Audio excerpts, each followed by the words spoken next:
دوستانو ویل کېږي چې په متحده عربي اماراتو کې د کرونا وایرس پیښې د دې میاشتې شروع کولو په نسبت په 20 ورځو کې یو دوه چنده شوي دي. نو همدې ته په کاتو سره حکومت یو ځل بیا خپلو خلکو ته یادوري کړې ده چې په بندو سیمو کې ماسک وکاروئ. بندو سیمو نه مطلب دکانونه، دفترونه، سوپرمارکیټونه، مالونه او داسې نور.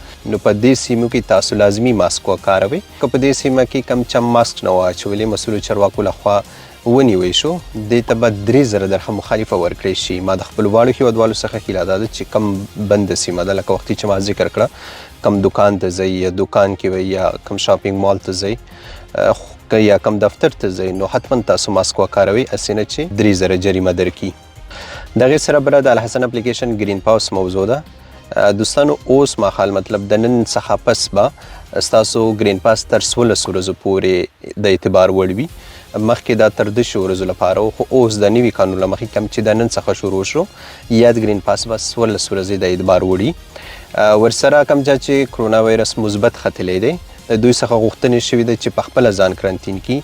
که چیرې کم چا د دې څخه سرغړونه وکړه، مطلب د خپل ځان کرنتین نه کړه، په داسې صورت کې مسؤلو چارواکو لخوا ونیوی شو، د سره به بیا قانوني چلن کیږي. نو الله دې وکړي چې دا معلومات تاسو ته ګټور تمام شوي وي. د نور داسې معلوماتو لپاره احمد ټایمز تعقیبوئ. مننه.